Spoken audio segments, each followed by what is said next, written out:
Do it. I'm recording. Okay. Do it. Do it. I'm recording. Go ahead. Do it. Do it. Do it. I'm gonna cry, dude. This Do is it. this is a lot of Do it. Read the I don't bedtime like story. this. Read it. This is what Okay. friends do. I'm your friend. Oh my god. Just gotta wait for them. Boobies. Hey, Wait, guys, what let up? me add next to the Yeah. Bro, my anxiety can barely handle this. Don't worry. No don't one's worry. gonna You don't judge. You don't judge. It's okay. Calm down, damn it.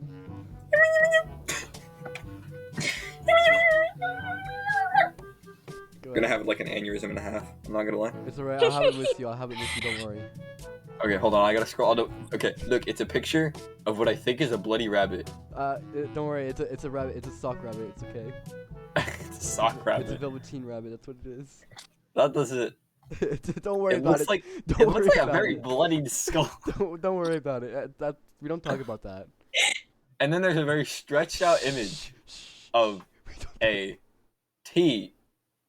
I don't know. Don't ask. What the fuck is this? There once was a Velveteen Rabbit. No, shut up. I'm the one reading. You're not reading the bedtime story. Don't Go to forget bed. about the Go to T. bed. Don't forget about the T. Here was a yes. Okay. Okay. I got. The T's supposed to go to here. Just want to let you know that. Nah, really. No. Okay. Here. No. Do it right. I swear.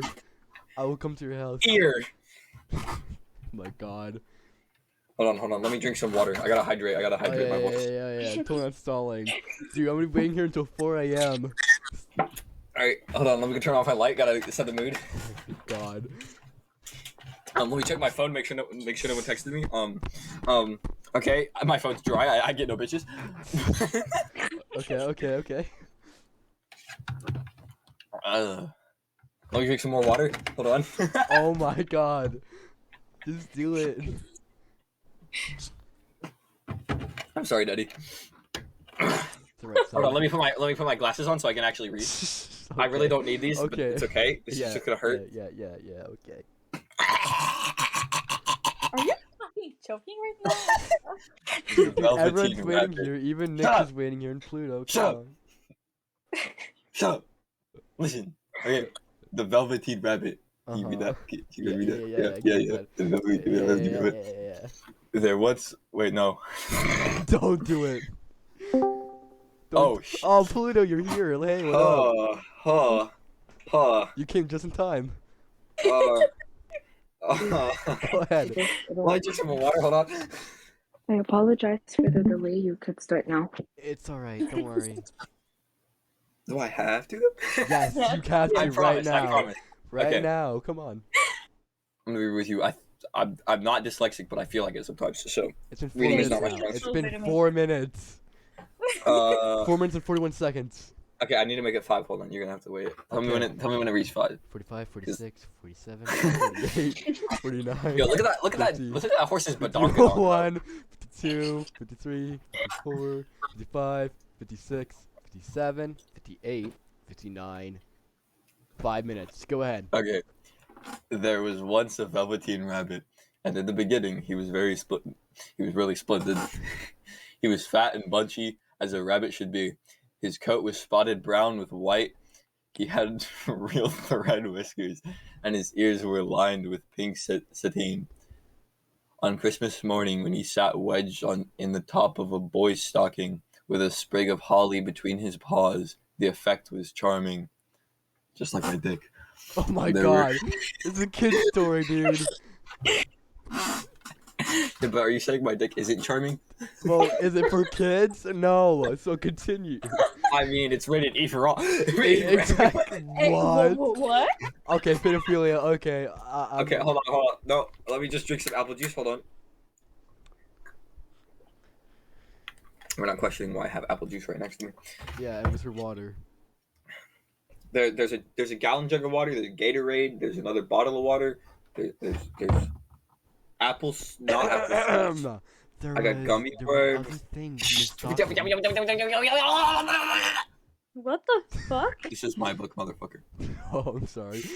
Are you sure? You're not allowed. Do you want me to hang up on you? No, no, wait. Go ahead.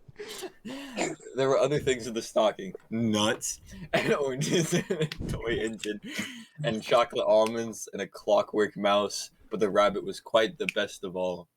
For at least 2 hours, the boy loved him, and then the aunts and uncles came to dinner, and there was a great rustling of tissue paper and unwrapping of parcels, and in the excitement of looking at all the new presents, the Velveteen Rabbit was forgotten.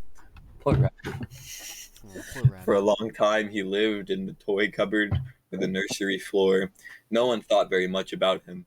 He was naturally shy, and being only made of velveteen, some of the more expensive toys quite snubbed him. The mechanical toys were very superior, just like my dick, and looked down upon everyone else. They were full of modern ideas, and they pretended they were real, just like my dick. The model boat lived through 2 seasons and lost most of his paint, caught the tone from them, and never missed an opportunity of referring to his rigging in technical terms. The rabbit could not claim to be a model of anything, for he didn't know that real rabbits existed. He thought they were all stuffed in sawdust like himself. Okay, who stuffs a rabbit with sawdust? Well, basically people back then. Okay, continue. Back then? How do you know when this was? Huh? This can be like yesterday. I read this before. I know how old it is. Okay. Shush. And he understood that sawdust was quite out of date and should never be mentioned in modern circles. Okay, okay. Even Timothy. Shut up, kid. Stop interrupting me. Even Timothy, the jointed wooden lion who was made by the disabled soldiers. Stop laughing, just go. And should have had a broader view. You told me to stop laughing.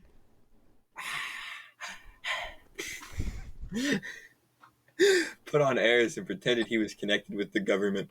I love the government. That's a lie.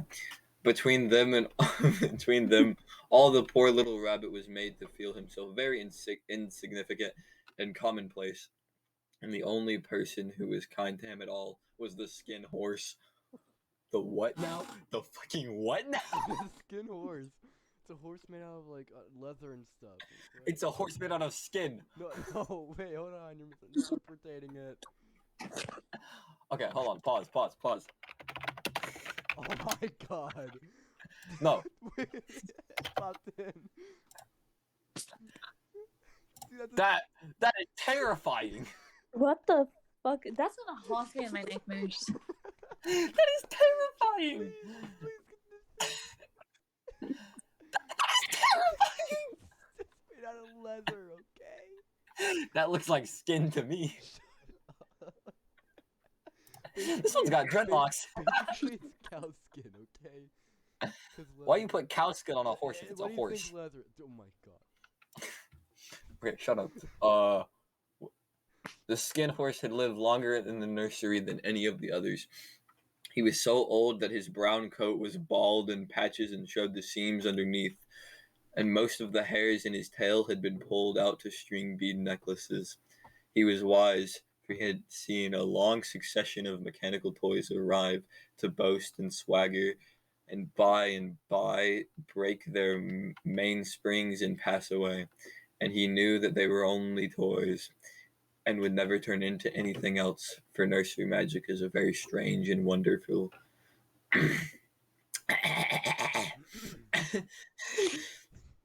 And only those playthings that were old and wise and experienced like the skin horse understood all about it. What is real? Asked the rabbit one day, when they were lying side by side near the nursery fender, before Nana came to tidy the room. Does it mean having things that buzz inside you and stick out?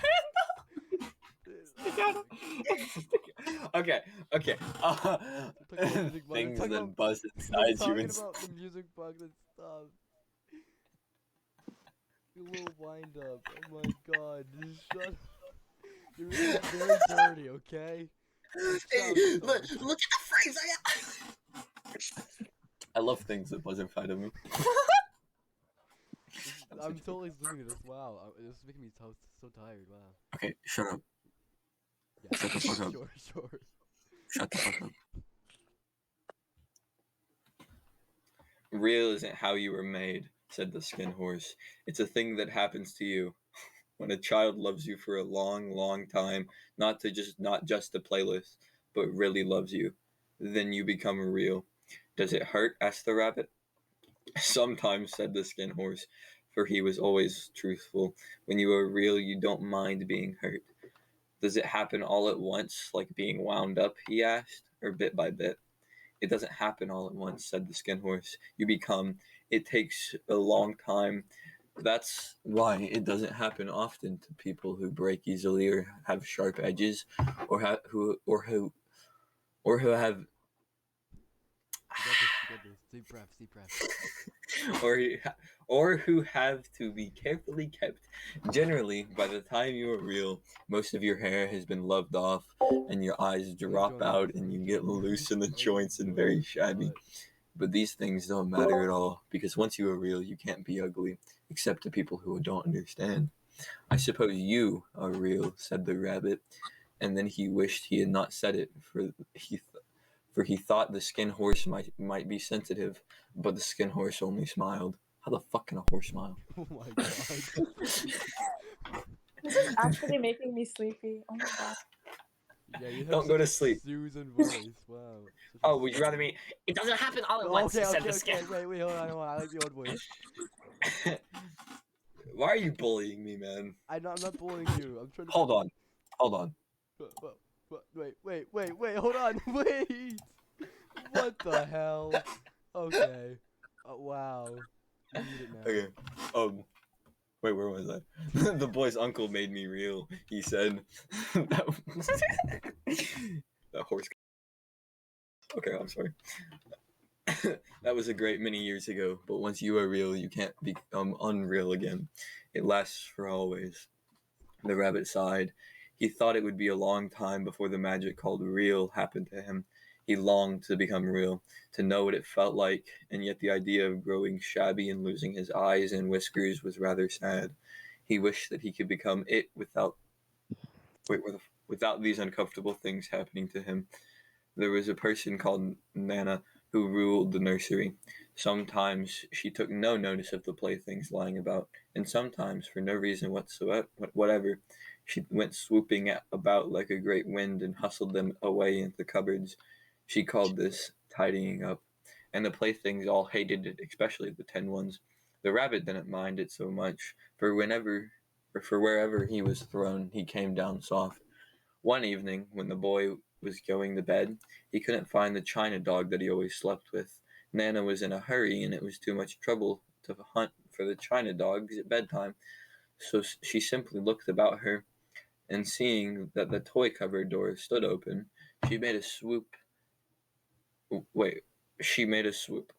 One evening, when the boy was going to bed, I'm fucking dyslexic, I swear to God. I'm sorry. Don't worry. Okay. She made a swoop. Here, she said, take your old bunny. He'll do to sleep with you. And she dragged the rabbit out by one ear and put him into the boy's arms. That night, and for many nights after, the Velveteen Rabbit slept in the boy's bed. At first, he found it rather uncomfortable, for the boy hugged him very tight. And sometimes he rolled over on him, sometimes he pushed him so far under the pillow that the rabbit could scarcely breathe, and he missed, too, these long moonlit hours in the nursery, when all of the house was silent, and his talks with the skin horse. But very soon he grew to like it, for the boy used to talk to him, and made nice tunnels for him under the bedclothes that he said were like the burrows the real rabbits lived in, and they had splendid games together. In whispers, when Nana had gone away to her supper and left the night light burning on the mantelpiece, and when the boy dropped off to sleep, the rabbit would snuggle down close under his little warm chin and dream. With the boy's hands clasped close around him all night long. And so time went on, and the little rabbit was very happy. So happy that he never noticed how beautiful velveteen fur was. He never noticed how his beautiful velveteen fur was getting shabbier and shabbier, and his tail was becoming unsewn, and all the pink rubbed off his nose where the boy had kissed him. That's kind of horrifying, I must admit, but that's okay. Oh my god. Spring came, and they had long days in the garden, for wherever the boy went, the rabbit went too. He had rides in the wheelbarrow, and picnics on the grass, and lovely fairy huts built for him under the raspberry canes behind the flower border. And once, when the boy was called away suddenly to go out to tea, the rabbit was left on the lawn until long after dusk, and Nana had to come and look for him with a candle because the boy couldn't go to sleep unless he was there. He was wet through, and the dew. He was wet through, and the dew was. Oh my god! He was wet through, and the dew, and he was wet through with the dew, and quite earthy from diving into the burrows the boy had made for him in the flower bed. And Nana grumbled as she rubbed him off with a corner of her apron. You must have your old bunny," she said. "Fancy all that fuss for a toy." The boy sat up in bed and stretched out his hand. "Give me my bunny," he said. "You mustn't say that. He isn't a toy, he's real." When the little rabbit heard that, he was happy, for he knew that what the skin horse had said was true at last. The nursery magic had happened to him, and he was a toy no longer. He was real. The boy himself had said it. That night he was almost too happy to sleep, and so much love stirred in his little sawdust heart that it almost burst, and into his boost-button eyes that had long ago lost their polish there came a look of wisdom and beauty, so that Nana even noticed it next morning when she picked him up and said, "I declare if that old bunny hasn't gotten quite a knowing expression."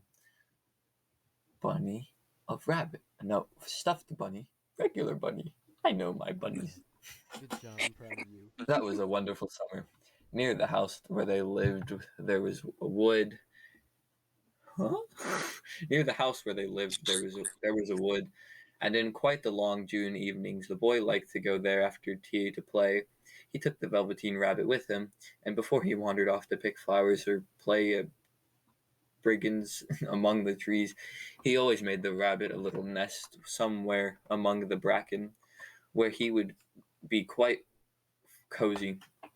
For he was a kind-hearted little boy, and he liked Bunny to be comfortable. One evening, while the rabbit was lying there alone, while watching the ants that ran to and fro between his velvet paws in the grass, he saw two strange beings creep out of the tall bracken near him. They were rabbits like himself, but quite fairy and brand new. They must have been very well made, for their seams didn't show at all, and they changed shape in a queer way when they moved. One minute they were long, and the next, 1 minute they were long and thin, and the next minute fat and bunchy. Instead of always staying the same like he did, their feet padded softly to the ground, and they crept quite close to him, twitching their noses, while the rabbit stared hard to see which side of the clockwork stuck out, for he knew that people who jump generally have something to wind them up, but he couldn't see it. They were evidently a new kind of rabbit altogether. They stared at him. The little rabbit stared back, and all the time their noses twitched. "Why don't you get up and play with us?" one of them asked. "I don't feel like it," said the rabbit, for he didn't want to explain that he had no clockwork. "Oh," said the furry rabbit, it's as easy as anything," and he gave a big hop sideways and stood on his hind legs. "I don't believe you can," he said. "I can," said the little rabbit. "I can jump higher than anything," he meant when the boy threw him, but of course he didn't want to say so. "Can you hop on your hind leg?" asked the furry rabbit. That was quite a dreadful question, for the Velveteen Rabbit had no hind legs at all. The back of him was made all in one piece, like a pincushion. He sat in the bracken and hoped that the other rabbits wouldn't notice. "I don't want to," he said again, "but the wild rabbits have very sharp eyes, and this one stretched out his neck and looked. He hasn't got any hind legs, he called out. Fancy a rabbit without any hind legs. And he began to laugh. I have, cried Little Rabbit. I have got hind legs, I am sitting on them. Then stretch them out and show me. Like this, said the wild rabbit, and he began to whirl around and dance till the little rabbit got quite dizzy. I don't like dancing, he said. I'd rather sit still. But all the while he was longing to dance, for a funny new tickly feeling ran through him, and he felt he would give anything in the world to be able to jump about like these rabbits did. The strange rabbit stopped dancing and came quite close. He came so close this time that his long whiskers brushed the Velveteen Rabbit's ear, and then he wrinkled his nose suddenly and flattened his ears and jumped backwards. He doesn't smell right, he exclaimed. He isn't a rabbit at all. He isn't real. I am real, said the little rabbit. I am real. The boy said so, and he nearly began to cry. Just then there was a sound of footsteps, and the boy ran past near them, and with a stamp of feet and a flash of white tails, and the two strange rabbits disappeared. Come back and play with me, called the little rabbit. Oh, do come back. I know I am real. But there was no answer. Only the little ants ran to and fro, and the bracken swayed gently where the two strangers had passed.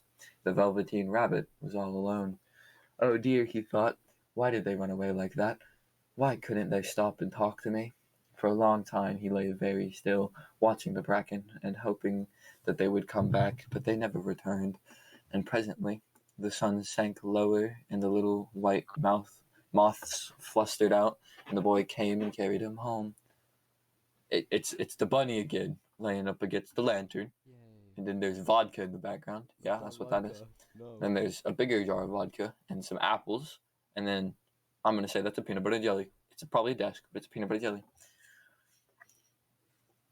Anxious times. Weeks passed, and the little rabbit grew very old and shabby, but the boy loved him just as much. He loved him so hard that he loved all his whiskers off, and the pink linings to his ears turned gray, and his brown spots faded. He even began to lose his shape, and he scarcely looked like a rabbit anymore, except to the boy.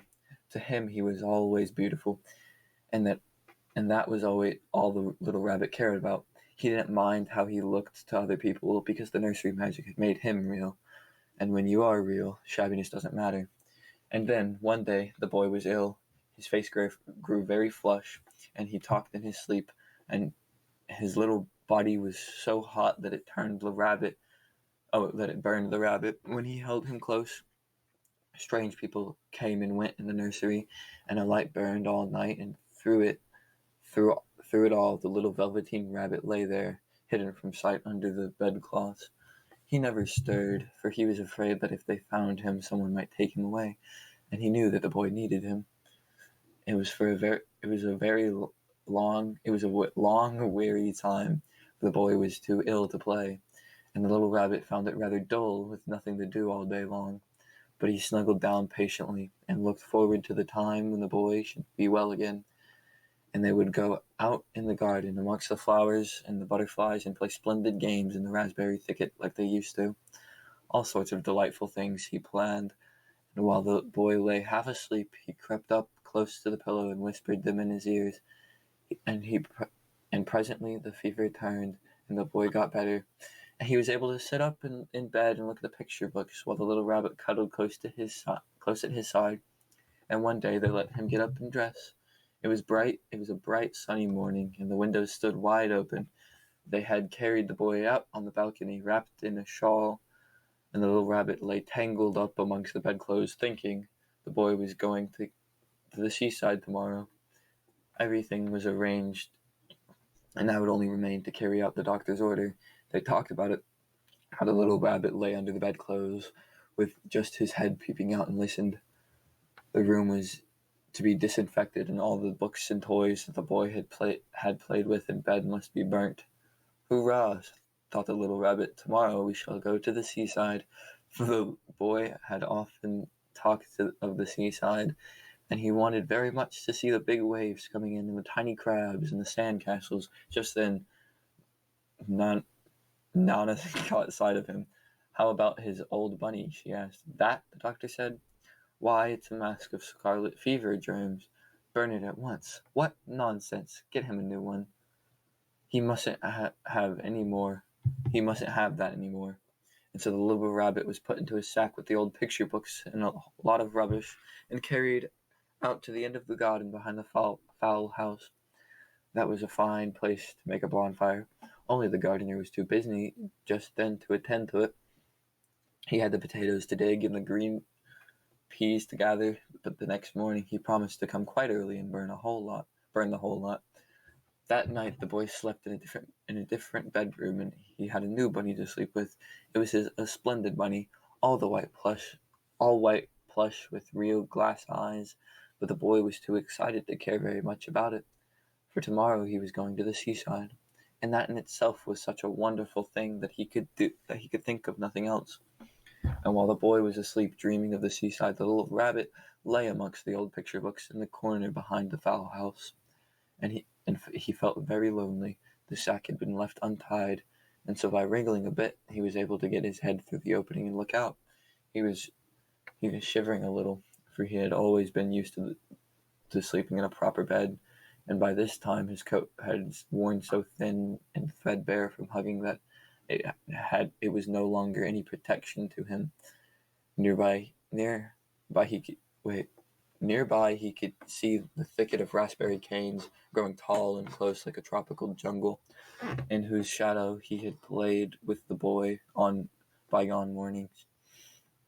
He thought of those long sunlit hours in the garden, how happy they were, and a great sadness came over him. He seemed to see them all pass before him, each more beautiful than the other, the fairy huts and the flower beds, the quiet evenings in the woods where he lay in the bracken and little ants ran over his paws, the wonderful day when he first knew that he was real, the thought of the skin horse, so wise and gentle, and all that he had told him. Of what use was it to be loved and lose one's beauty and become real if it all ended like this? And a real tear, trickled down his little shabby velvet nose and fell to the ground. So it's Fairy. a flower with a fairy on it. Yeah. The fairy flower. I got it right. Good job. And then a strange thing happened, for where the tear had fallen, a flower grew out of the ground, a mysterious flower, not at all like any that grew in the garden. It had slender green leaves, the color of emeralds, and in the center of the leaves a blossom like a golden cup.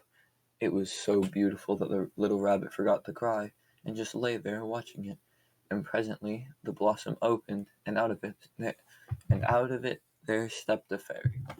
She was quite the loveliest fairy in the whole world. Her dress was of pearl and dewdrops, and there were flowers around her neck and in her hair, and her face was like the most beautiful, perfect flower of all. And she came close to the little rabbit and gathered him up in her arms and kissed him on his velveteen nose that was all damp from crying. "Little rabbit," she said, "don't you know who I am?" The rabbit looked up at her. It seemed to him that he had seen her face before, but he couldn't think where. "I am the nursery magic fairy," she said. I take care of all the playthings that the children have loved when they are old and worn out and the children don't need them anymore, and I come and take them away with me and turn them into real. Wasn't I real before?" asked the little rabbit. "You were real to the boy," the fairy said, "because he loved you. Now you shall be real to everyone." "There's a bunch of rabbits."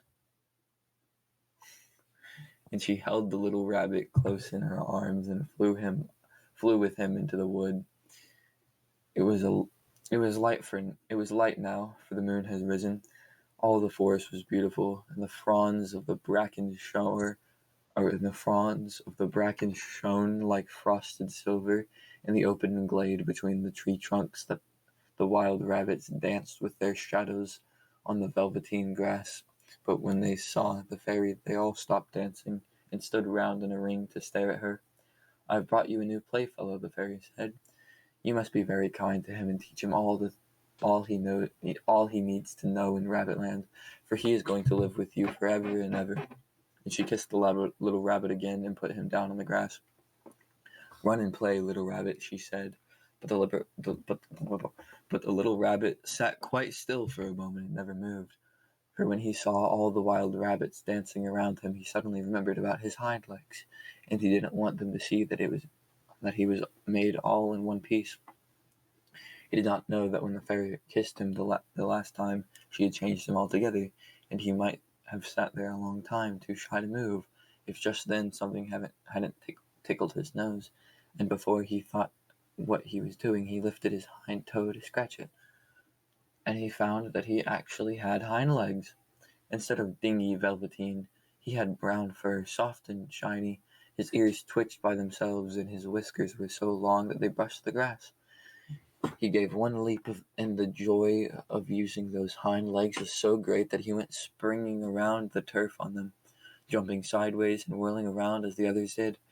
And he grew so excited that when at last he did stop to look for the fairy, she had gone.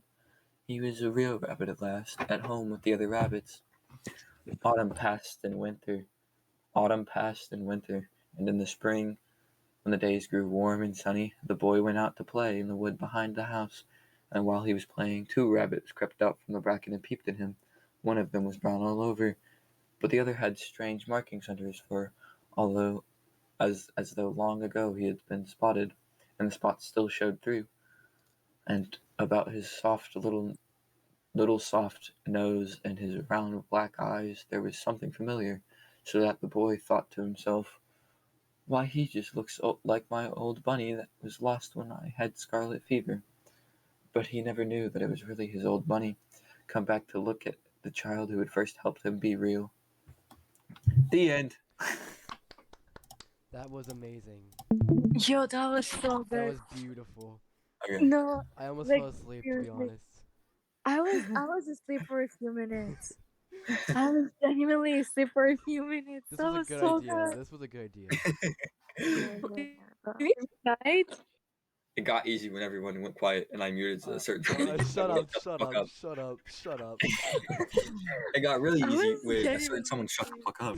Yeah, it got really easy when I went quiet, and that's when you start being well, huh? Yeah. Yeah. That took Yeah, you, it was that all took your you fault. 32 minutes to read. I just want to let you know that. 32 minutes. We were all in You wanted silence to- and listening. My throat Best kind of hurts. 32 minutes of my life. I'm not gonna lie. My throat kind of hurts. Okay, I'm gonna edit this video and send it to everyone here. if I Please, can. please. Tomorrow I'll have it Please. edited, don't worry. No way, you were actually recording that. Oh my god. Yeah, I recorded it. Dan. I recorded it. Alright, wait. Okay, let's see. Oh my god. Not the OBS. There we go. Got ya, whatever, 720p. You really just caught me in 4K. Wow. Yeah, 4K, man. That was lovely. It was. We do this like every night. Yeah. Dude, we're gonna kill his You guys- throat, dude. He won't be able to talk.